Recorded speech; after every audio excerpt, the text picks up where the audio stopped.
I think I was poised to love men named Steven, first of all. Steven Spielberg and you both set me up for the life I have. It was mine to screw up.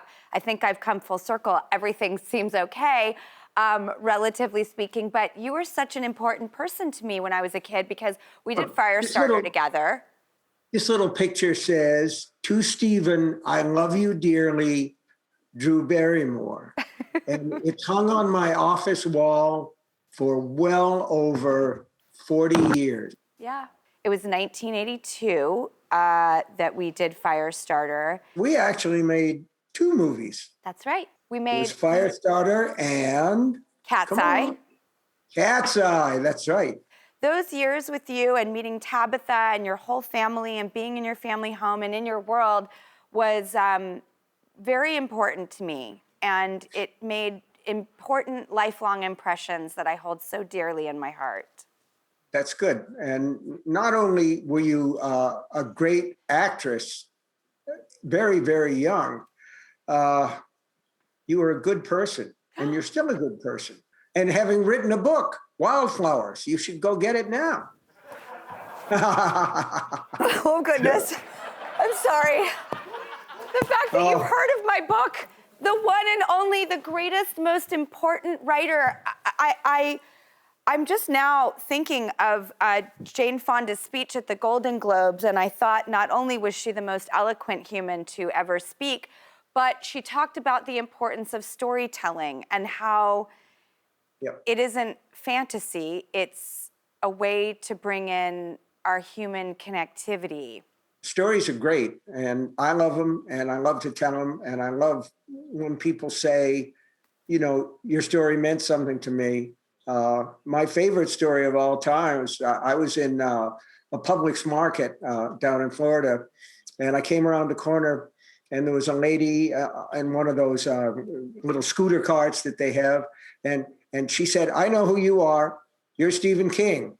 You write those horror stories." Well, I don't like horror stories very much, but I respect your right to tell them. And I said, well, I also wrote she said, I like stories like The Shawshank Redemption. That are, You're like, I wrote that. I said, I wrote that. And she said, no, you didn't. I've been thinking a lot about, in The Stand, you predicted a pandemic.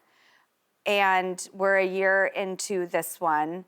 And I am wondering what your opinion is on the fact that we have called it social distancing. Was that a mistake? Should we have called it physical distancing? Have we created a monster of fear amongst us humans?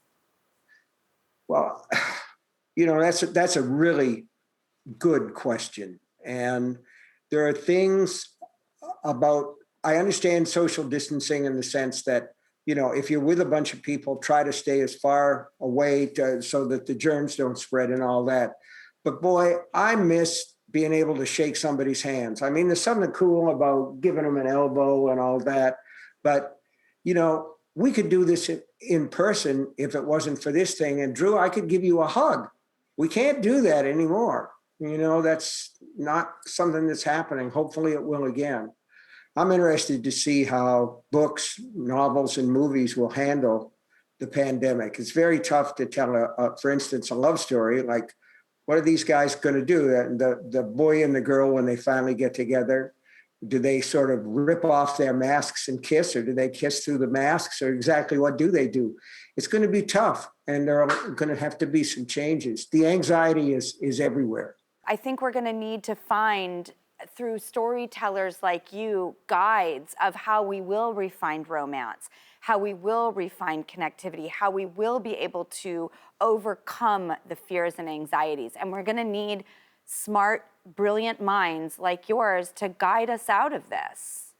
Well, you don't want to stay inside too long. Think about Jack Nicholson in The Shining.